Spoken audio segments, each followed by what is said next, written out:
পরিকল্পিত নগরী গড়তে সকলকে এগিয়ে আসার আহ্বান সিটি মেয়রের।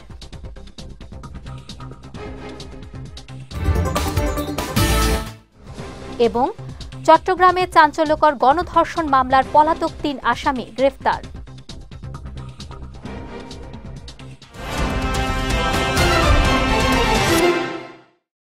আসসালামু আলাইকুম। বিএসআরএম চট্টগ্রাম সংবাদে আমন্ত্রণ জানাচ্ছি আমি নুসরাত আহমেদ। শুনছিলেন শিরোনাম, এবারে বিস্তারিত।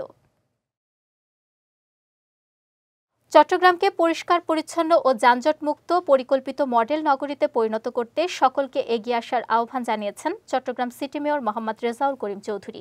দুপুরে নগরীর বহদ্দারহাট চান্দগাঁও এলাকায় আঞ্চলিক বাস টার্মিনালে আয়োজিত এক অনুষ্ঠানে তিনি এই আহ্বান জানান। অনুষ্ঠানে চান্দগাঁও ওয়ার্ড কাউন্সিলর এসরারুল হক, আরাকান সড়ক পরিবহন শ্রমিক ইউনিয়নের সাধারণ সম্পাদক মোহাম্মদ মুসা, বহদ্দারহাট আঞ্চলিক বাস টার্মিনাল পরিচালনা কমিটির সভাপতি কপিল উদ্দিন সহ অনেকে উপস্থিত ছিলেন।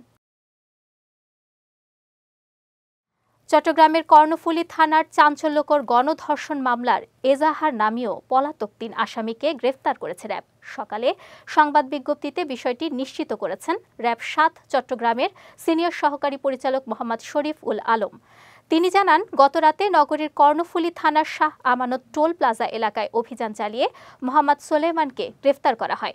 পরে তার স্বীকারোক্তি থেকে প্রাপ্ত তথ্যের ভিত্তিতে মৈচারটেক এলাকা থেকে মোহাম্মদ রাজু ও বাকুলিয়া থানার কালা মিয়ার বাজার এলাকা থেকে মোহাম্মদ নাজমুল প্রকাশ সাকমানকে গ্রেফতার করে পুলিশ।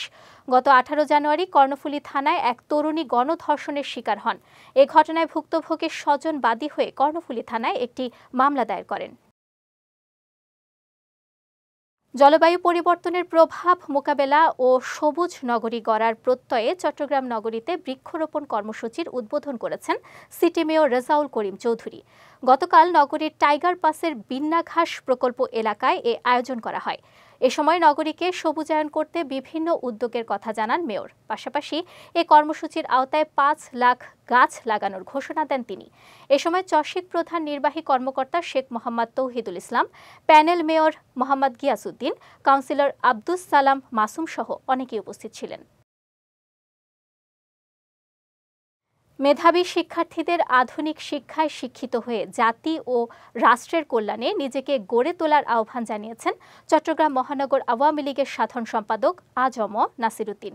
গতকাল সন্ধ্যায় চসিকের ৩৩ নং ফিরিঙ্গি বাজার ওয়ার্ড কাউন্সিলর হাসান মুরাদ বিপ্লবের সভাপতিত্বে আয়োজিত এক অনুষ্ঠানে প্রধান অতিথির বক্তব্যে তিনি এ আহ্বান জানান। এ সময় পটিয়া উপজেলা পরিষদের চেয়ারম্যান দিদারুল আলম দিদার, চট্টগ্রাম জেলা ক্রীড়া সংস্থার যুগ্ম সাধারণ সম্পাদক ওহিদ সিরাজ চৌধুরী স্বপন, মহানগর যুবলীগের যুগ্ম সাধারণ সম্পাদক সাইফুদ্দিন আহমেদ সহ অনেকে উপস্থিত ছিলেন।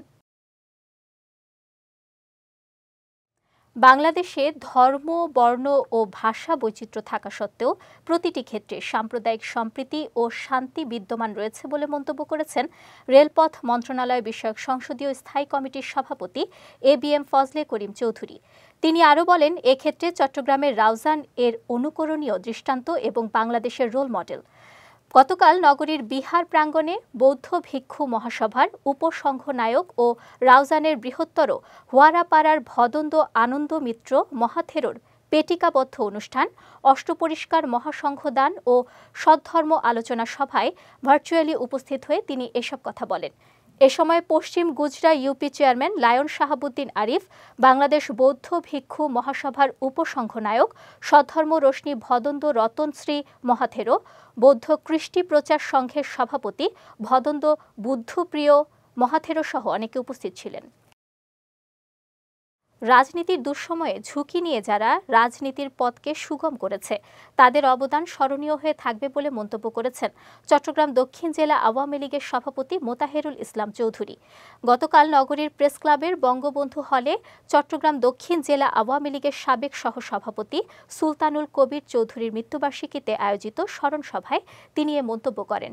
দক্ষিণ জেলা আওয়ামী লীগ আয়োজিত এ সভায় সংগঠনের সাধারণ সম্পাদক মফিজুর রহমান, উত্তর জেলা আওয়ামী লীগের সভাপতি MA সালাম, বাঁশখালী উপজেলা চেয়ারম্যান খোরশেদ আলম সহ অনেকে উপস্থিত ছিলেন।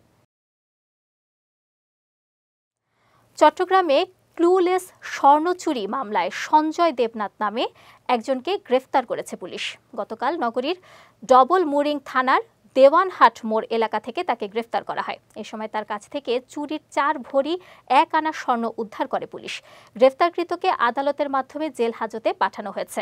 গত 23 জুন ভুল নাম পরিচয়ে নগরীর অপু চন্দ্র দেবনাথের বাসা থেকে 4 ভরি 7 আনা স্বর্ণ চুরি করে গ্রেফতারকৃত সঞ্জয়। এ ঘটনায় অপু চন্দ্র বাদী হয়ে হালিশহর থানায় মামলা দায়ের করেন। চট্টগ্রাম সংবাদ শেষ করার আগে শিরোনামগুলো দেখে নিচ্ছি আরও একবার।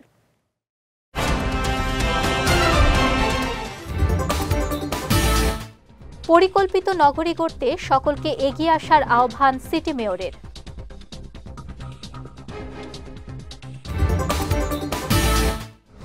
এবং চট্টগ্রামে চাঞ্চল্যকর গণধর্ষণ মামলার পলাতক 3 আসামি গ্রেফতার।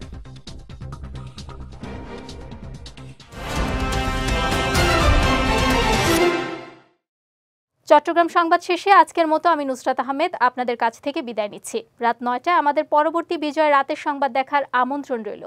এছাড়াও আজকের চট্টগ্রাম সংবাদের ভিডিও দেখতে পারেন আমাদের ইউটিউব এবং ফেসবুক পেজে।